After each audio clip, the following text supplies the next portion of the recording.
Bonjour, aujourd'hui une vidéo pour comparer les technologies, les prix et les choix techniques des onduleurs hybrides et des installations en général en comparant le matériel Studer, le matériel Victron et le matériel WKS. Alors on verra que c'est pas seulement WKS un peu plus tard dans la vidéo. L'idée c'est de mettre un petit peu à plat ce qu'on sait, voir si c'est vraiment un souci de prix, un souci de durabilité, qu'est-ce qu'il en est. Donc c'est parti.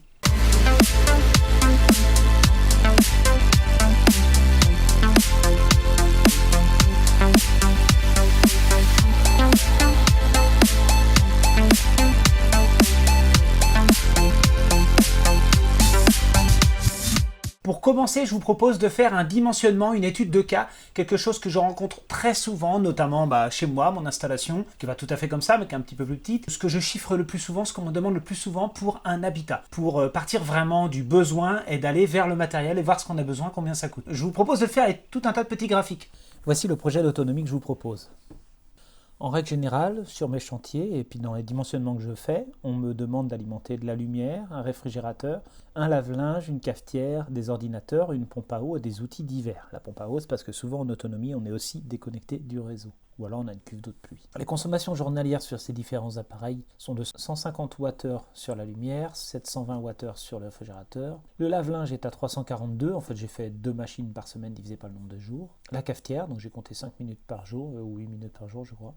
Une cafetière par jour. Les ordinateurs, je ne sais plus, 6 heures il me semble. La pompe à eau, c'est quelques minutes par jour, parce que ça se déclenche de temps en temps. Et les outils, c'est plutôt le week-end, donc j'ai inclus une moyenne journalière. Sur les voltampères, alors les voltampères, c'est ce que doit fournir la source d'énergie pour alimenter les watts. Donc c'est un peu supérieur, c'est souvent 20% de plus à peu près, c'est une moyenne. Donc ils sont différents pour chacun des appareils, bien évidemment. Donc ça, c'est ce qu'on va prendre en compte pour dimensionner l'onduleur. L'onduleur est dimensionné en voltampères et non pas en watts. Et ensuite, on va prendre en compte le démarrage des appareils. Alors il y en a qui n'en ont pas, ou très peu. Et là, je vais surtout mettre les grosses puissances de démarrage. Donc il y a le réfrigérateur qui va démarrer avec presque 1000 volts ampères. Les ordinateurs, s'ils sont branchés en même temps, ce qui peut arriver avec une multiprise, on peut mettre les deux en même temps allumés. La lime va prendre 500 watts chacun, donc là on est à 1000 volts ampères. La pompe à eau va demander 4140 volts ampères et les outils divers dans les 3180. Donc là, on va prendre en compte surtout la pompe à eau pour dimensionner. On part du principe qu'il peut y avoir 3025 watts de consommation en même temps, hypothèse. Donc si on aime vraiment tout, ça va dépasser, mais le fonctionnement moyen de la maison va être à 3025 watts. La consommation journalière va être à 2000 watts-heure. C'est pas une coïncidence, j'ai fait en sorte à ce que ça tombe juste, parce que des fois on est à 1,900, 2,01. C'est plus facile si ça tombe juste pour le calcul. Les appareils qui fonctionnent en même temps sur l'onduleur, les 5 qui sont à l'écran, ça fait une consommation de 3331 voltampères. On rajoute à cela la surcharge de la pompe et on tombe sur 4471 voltampères. Donc il faut que l'onduleur soit capable d'alimenter les 3331 voltampères plus la surcharge à 7471 voltampères. Donc on va avoir les informations suivantes, donc 3025 watts, 2000 Wh, 3331 voltampères et 7471 voltampères pic. Donc respectivement la puissance nominale, la consommation journalière, la puissance apparente et la puissance maximale. Concernant les 2000 Wh, on va appliquer une petite augmentation de 20% en prévision des évolutions. Donc ça, c'est soit moi qui l'applique, soit le client qui le souhaite, donc ça dépend des cas. En règle générale, ça représente soit une marge de sécurité, soit quelque chose qui va être amené par un enfant, par exemple, il y a un enfant supplémentaire, ou des choses qu'on n'aurait pas pensé avant, des appareils de confort qu'on n'aurait pas pensé avant. Et on va le convertir en volt-ampère-heure. Alors là, c'est peut-être un gros mot, mais en gros, on rajoute encore une marge pour tenir compte du rendement de l'onduleur et du cosinus phi, puisqu'on a vu tout à l'heure que les watts n'étaient pas égales aux volt-ampères. Pour que moi, mon calcul soit le plus juste possible en courant continu, il faut que j'en prenne compte, et donc je passe à 3000 volt-ampère-heure par jour. Donc c'est vraiment ça qui va le déterminer. Alors par la suite, je vais continuer à appeler ça wattheure parce qu'en fait du coup ils sont égaux maintenant en courant continu, les wattheures sont égaux aux volt-ampère-heure. Donc c'est plus simple pour vous de comprendre wattheure, donc je vais les laisser comme ça. Donc voilà, j'ai bien ajusté mes wattheures à la consommation en courant continu de mon onduleur et on peut partir sur le dimensionnement des appareils. Les 3 onduleurs que je propose d'étudier sont les suivants, le WKS, le Multiplus 2 de Victron et le Extender Studer, en l'occurrence ici c'est un XTM 4000. Ces 3 appareils sont les meilleurs choix de ces marques-là pour répondre aux besoins. on a vu qu'on avait besoin d'à peu près 7000 voltampères en pic de puissance. Et donc pour que chaque marque soit capable de le faire, on tombe sur des puissances différentes. Notamment chez Victron, pour faire les 7000, on ne pouvait pas le faire avec un 3000 voltampères, parce qu'il n'était capable de faire que 6000. Et pareil pour WKS. Alors chez Studer, les capacités sont bien meilleures en surcharge, donc un 3500 suffit. Par ailleurs, bien évidemment, ces 3 onduleurs sont supérieurs aux 3300 voltampères qu'on avait tout à l'heure. Donc c'est-à-dire qu'on voit qu'ici les gammes ne sont pas identiques dans les marques, il n'existe pas d'équivalent dans chaque marque.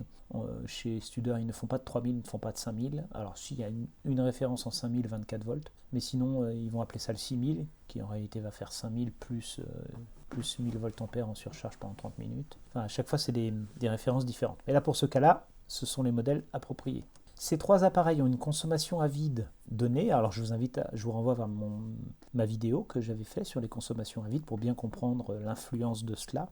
On ne va pas vraiment y revenir ici, si ce n'est qu'on va bien le prendre en compte. Ces consommations à vide, ce ne sont pas les consommations de l'appareil, c'est les consommations de l'installation.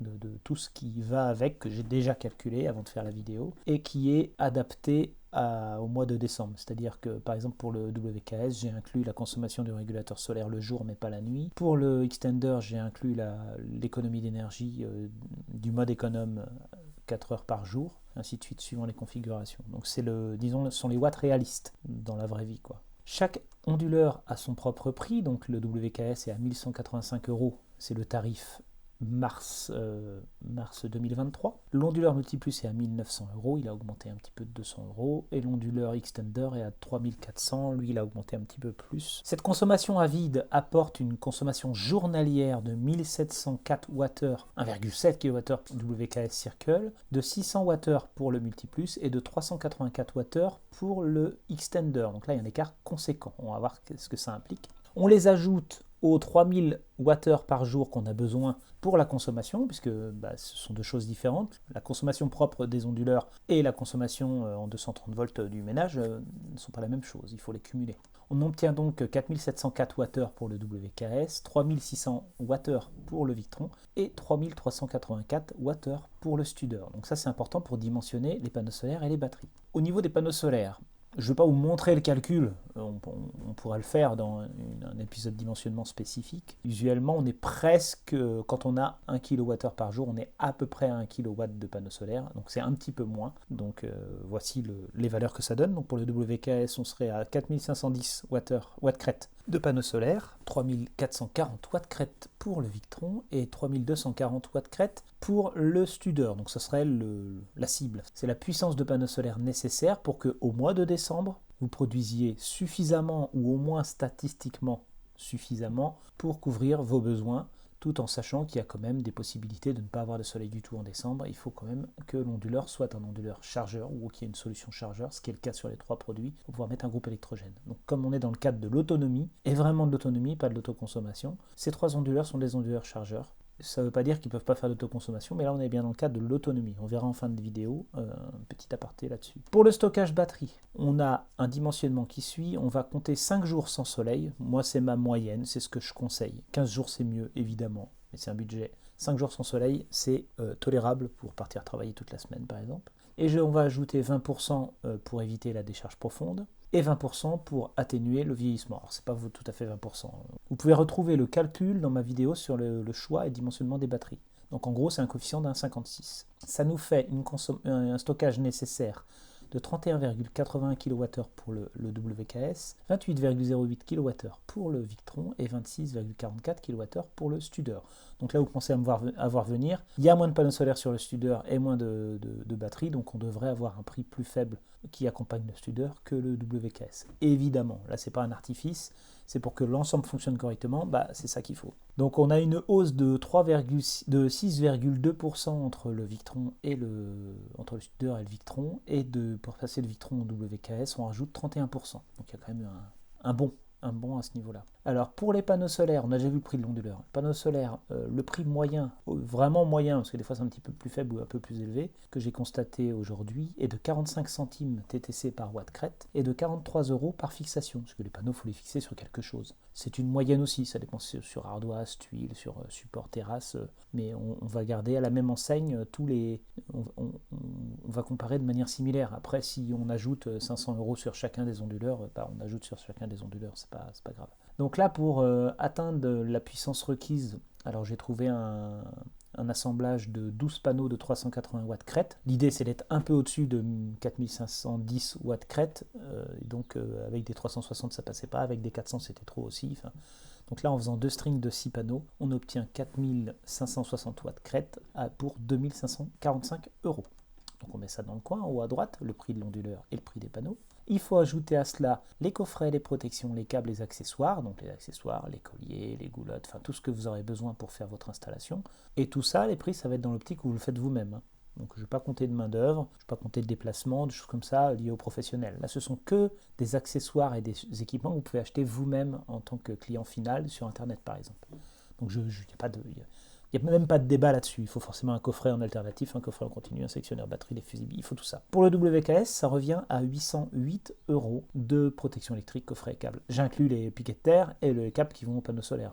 Vraiment ce que vous avez besoin pour votre installation. Ce qui nous fait un sous-total de 4538 €, donc c'est hors batterie, sans pause et sans contrôleur batterie. Là c'est important parce que le WKS n'en a pas. Même celui qui s'affiche sur l'écran, il n'est pas fiable, mais il n'y en a pas en plus, quoi. Il n'y a pas de BMW, il n'y a pas de... Donc il n'y est pas. Ça reflète la plupart des installations, en fait, où on n'en met pas.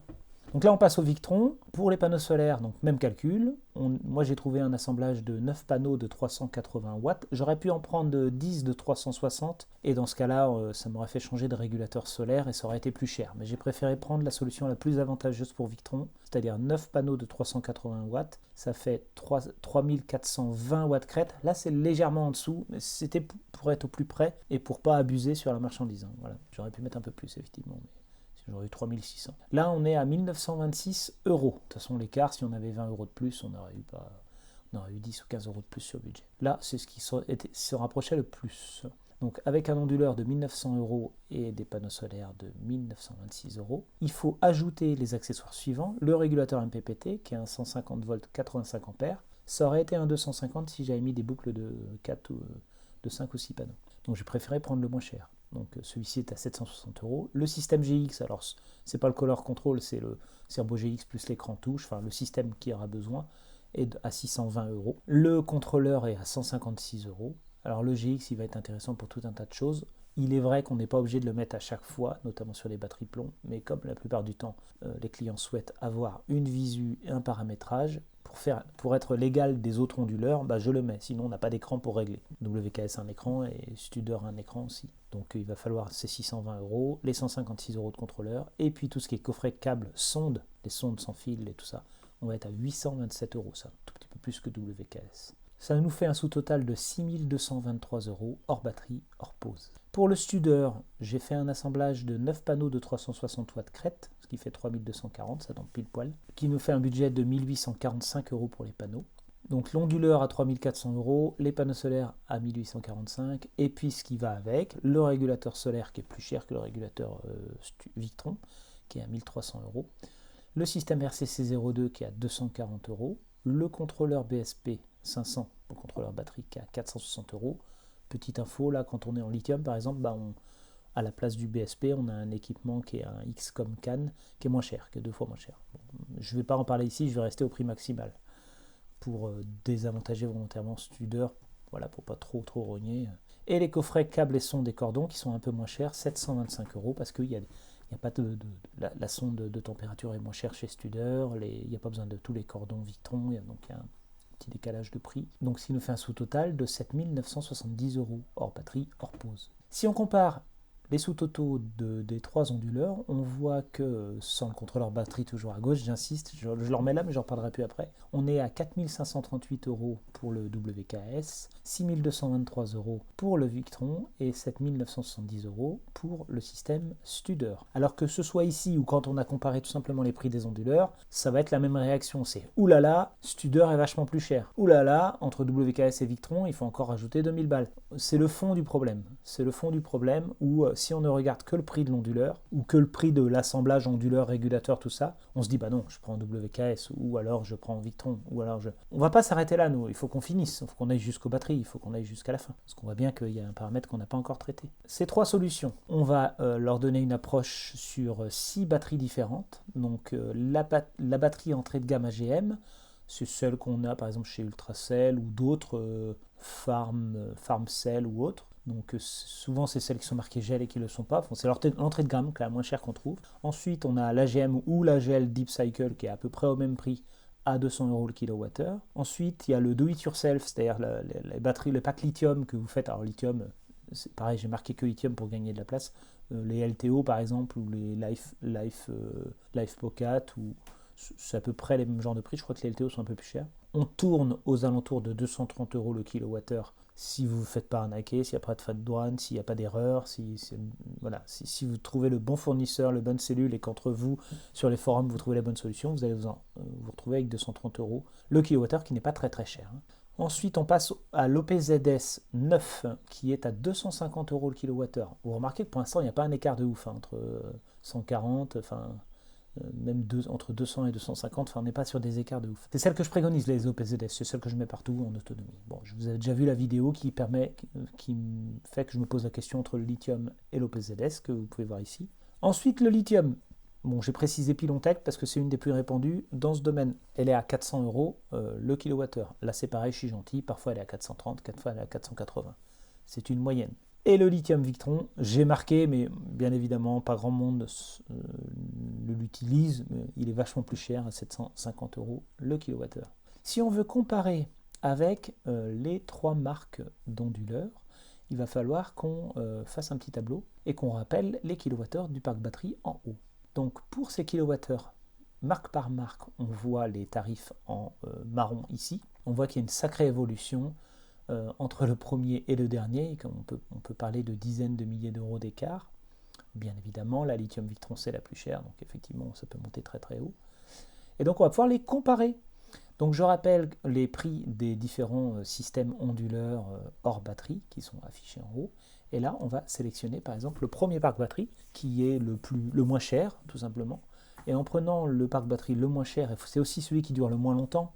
Là il faut s'attendre à une durée de vie de quelques années, alors 5, 8 ans si tout se passe bien. Mais encore, c'est si vous avez vraiment respecté les kilowattheures et l'usage. Donc là, on se retrouve avec une comparaison en bas de 9 691 € pour le WKS, 10 255 € pour le Victron et 11 671 € pour le Studer. Alors on voit que l'écart déjà n'est pas énorme. Il y a 564 € d'écart entre le WKS et le Victron, 1416 € d'écart entre le Victron et le Studer et 1980 € d'écart entre le Studer et le WKS. L'écart ne concerne quasiment que l'écart de prix onduleur, on va dire. C'est quasiment la seule différence entre ces installations avec des batteries entrée de gamme. Donc là, on n'est pas sur 3 fois plus, on n'est pas sur 3 000 € de plus, 10 000 € de plus. C'est quand même presque kiff-kiff hein, avec des budgets comme ça. Quand on est à 10 000 € de budget, fois 10%, c'est pas si grave. Je ne vais pas faire toutes les batteries, je vais en faire une grosse partie, mais je ne vais pas faire toutes les batteries. Donc là, je vais passer directement au do-it-yourself en lithium AliExpress, là, parce que c'est assez répandu en fait. Donc on se rend compte que les prix sont encore différents. Chez WKS, on se retrouve avec un prix supérieur de 13 004 €. En passant en Victron, on est à 12 688 €, on est moins cher de 336 €. En passant au Studer, on augmente de 1363 €, et donc entre le Studer et le WKS, on n'a plus que 1047 € d'écart. Voilà, donc on est toujours dans un budget aux alentours des 10 000 balles. Si on prend des OPZS neuves, on va obtenir un budget encore un peu plus stable, qui va être de 13 740 € pour le WKS, 13 243 € pour le Victron, c'est-à-dire 497 € de moins que le WKS. On rajoute 1337 € pour le Studer, qui nous donne 14 580 €. Et l'écart entre le Studer et le WKS n'est plus que de 840 €.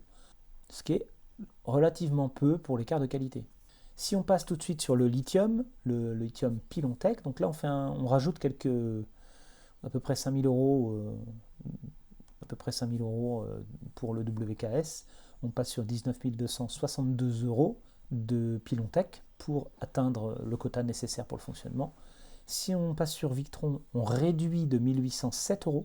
Le Victron est moins cher que le WKS. Et le Studer, qui est un peu plus cher que le Victron de 1091 euros, qui est à 18 546, est moins cher que le WKS. Parce que plus les batteries sont chères, plus l'écart entre les trois solutions se creuse, puisque c'est le WKS qui est le plus énergivore. On gagne 716 euros à être en Studer par rapport au WKS. Et là, en gros, il n'y a pas photo. Là, il va falloir se poser la question de la durée de vie du système. Je sais très bien que chez WKS, si on a 10 ans de durée de vie, on est vraiment dans un genre de maximum, quoi, sur ce genre de produit, à condition qu'on ne les ait pas surchargés. Ici, on n'a mis que 4500 watts de panneaux solaires. Eux, ils en préconisent 6000. 6000, c'est pas possible. Et ça va cramer. Donc là, on est à des tarifs kiff-kiff, voire même moins cher sur Studer, tout en ayant une bien meilleure qualité. Ça n'a rien à voir. Si ce n'est qu'on a une puissance un peu plus faible en nominal. Si on fait des calculs différents et qu'on se dit, bah voilà, on va s'approcher davantage de ce qui se fait dans la réalité, chez WKS, on a tendance à avoir des batteries d'entrée de gamme, puisque l'onduleur lui-même est d'entrée de gamme, donc en général on se retrouve avec des kits d'entrée de gamme, en conservant l'idée qu'il y a suffisamment de kilowattheures dans les batteries, ce qui n'est jamais le cas, on verra pourquoi après, on verra comment après. On va être à 5153 euros de batterie, ce qui nous va faire un budget de 9691 euros. Chez Victron, très souvent, le système est proposé avec des batteries lithium Pilontech. Et pareil, dans l'hypothèse où il n'y a pas de baisse de capacité sur ces batteries, c'est-à-dire qu'on met bien la bonne quantité de batterie, on est à 17 555 euros de budget. Et chez Studer, les trois quarts du temps, c'est proposé avec de l'OPZS, puisque c'est un peu un genre de clientèle un peu différente qui prend ce genre de batterie. Et on est à 14 580 euros. Pour une durée de vie presque supérieure. Enfin, moi, l'OPZS, en général, quand je l'installe, c'est pour 20 ans, quoi. 20 ans, 25 ans. Les durées de vie lithium sont annoncées pour plutôt 15 ans, mais admettons qu'elles fassent 20 ans aussi. On va partir du principe que les durées de vie sont identiques. On est quand même moins cher chez Studer. Du coup, Studer n'a plus que 5000 euros d'écart avec WKS, mais avec pas du tout les mêmes batteries. Il faut bien imaginer que les batteries d'entrée de gamme, vous allez les changer tous les 5 ans ou tous les 8 ans. C'est-à-dire que vous allez mettre encore 10 000 euros de plus. Donc vous êtes largement au-dessus de Studer avec WKS. Si on part maintenant sur ce qui se fait réellement sur Internet dans les kits. Si vous avez un WKS, souvent on vous propose que 11 kWh de batterie. On en met moins, on met souvent 230 ampères en 48 volts, ça fait 11 kWh. On ne prend pas en compte de marge de sécurité, on ne prend pas en compte de vieillesse de batterie, on dit que c'est 11 kWh utilisable. Alors c'est pas vrai. Ça fait un parc batterie à 1540 euros, ce qui est tout à fait plus acceptable. Et donc ça nous fait un budget de 6078 euros, ce qui est correct par rapport aux 10 000 de tout à l'heure ou aux 13 000.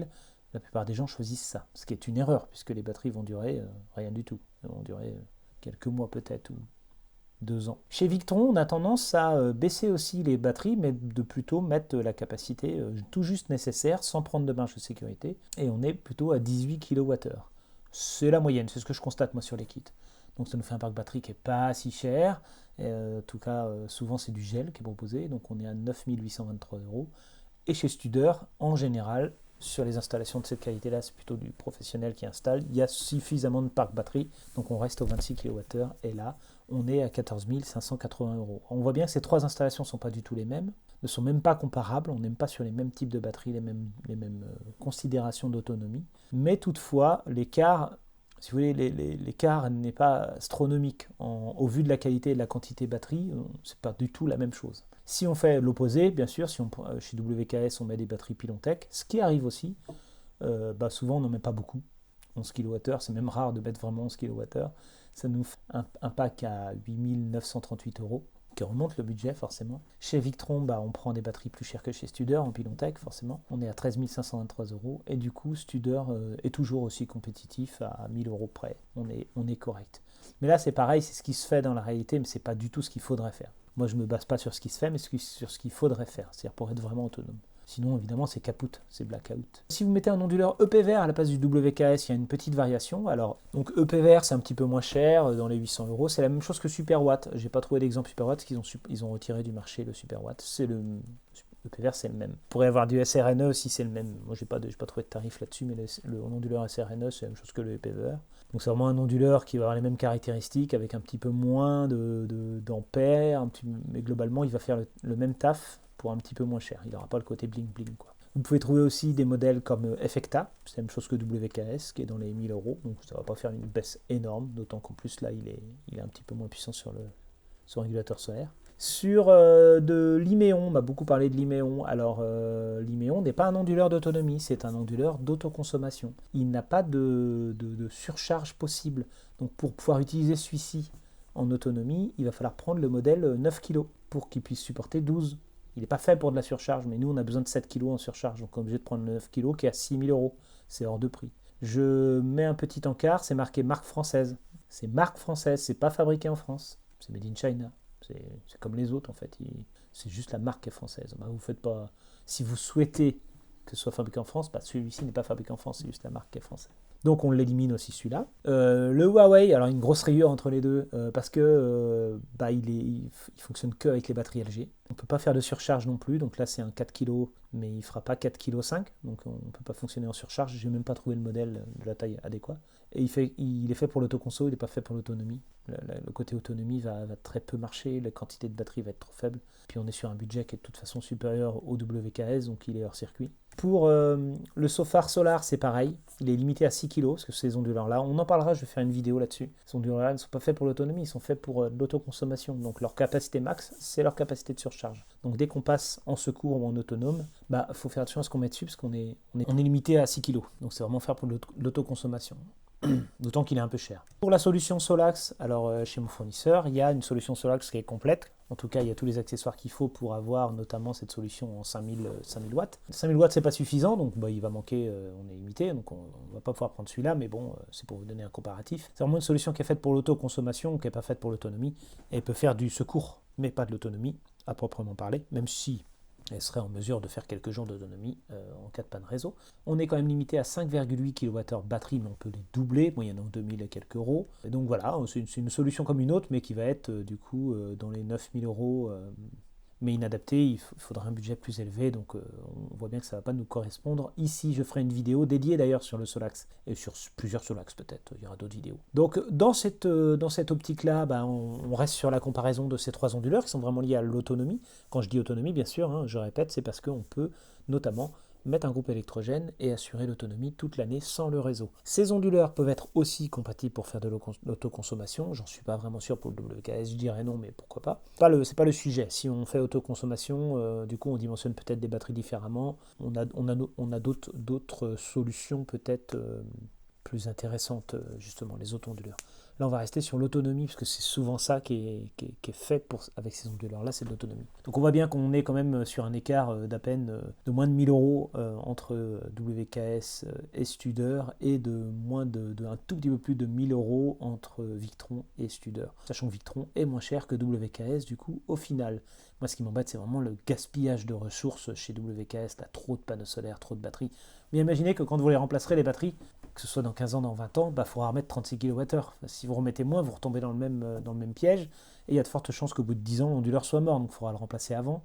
Et vous le remplacez par quoi? Par un Victron. Du coup, vous rajoutez du budget encore, parce que du coup, pour passer au Victron, il faut refaire toute la planche technique, il faut remettre 5000 euros. Donc vous avez tout faux sur toute la ligne, en fait. C'est pas que je veux descendre absolument WKS, mais en fait, c'est les faits. Si on veut une installation durable, on ne prend pas WKS. Ou alors on en prend un d'occasion, ou on le prend au rabais pour tester avec 3 batteries, mais on sera forcément déçu, en fait. C'est pas, en termes d'autonomie durable, non, ça n'a pas de sens. Pour ceux qui se posent la question, effectivement, j'ai mis un onduleur Studer un peu bas par rapport aux autres en termes de comparaison de puissance, mais qui correspondait tout à fait aux besoins, et c'est là-dessus qu'on se base, c'est sur les besoins. Mais il existe chez Studer un onduleur 6000 VA qui est bien plus performant que le Victron. Il va faire dans les 15 000 VA de surcharge, alors que le Victron va être à peine à 10 000. Ça n'a rien à voir en termes de capacité. On va mettre cet onduleur-là, on va faire de la soudure, on va mettre un atelier, on va faire des trucs de dingue avec. Et du coup, on va consommer un petit peu plus à vide. Donc là, pour la comparaison, j'ai mis les mêmes consommations journalières quasiment que le Victron, et j'ai mis les mêmes panneaux solaires et la même capacité batterie pour faire une comparaison très très rapide, sans faire tout le calcul.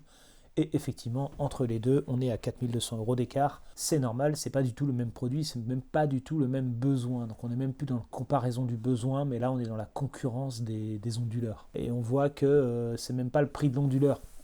Parce que qu'un onduleur comme ça, il est bien plus cher. à l'unité, l'onduleur, c'est lui qui va faire la différence sur ce prix-là, mais on n'est plus du tout sur la même installation. Donc vraiment, voilà, c'était pour information à la fin. Toujours est-il, c'est que on voit bien que la différence entre Studer et Victron n'est pas si grande que ça. Donc en fait, on a le choix. C'est pas, on peut choisir l'un ou l'autre, c'est pas non plus complètement fermé. Et la différence entre WKS et Victron, on voit que Victron est moins cher. C'est pas que je force à faire Victron, mais je mets en alerte et je me permets de comparer les solutions pour éclairer le client, enfin vous qui visionnez la vidéo en tout cas, sur le choix à prendre. Et vous avez le droit de ne pas être d'accord. Vous pouvez le mettre dans les commentaires si vous voulez, du moment que c'est pas insultant. Donc voilà mon avis technique.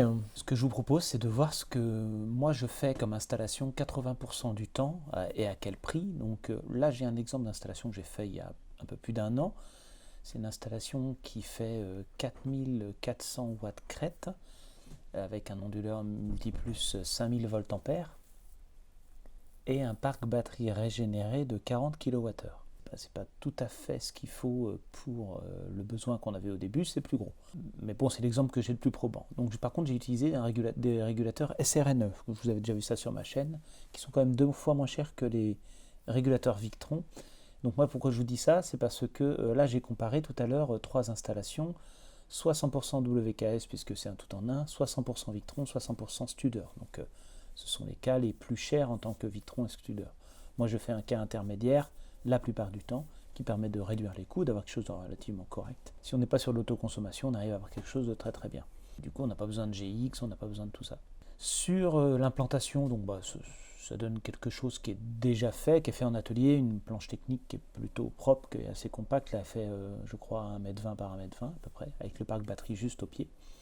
Donc c'est des batteries par contre qui vont durer que 10 ans, forcément. Elles sont moins chères, elles sont dans les 3000 et quelques euros.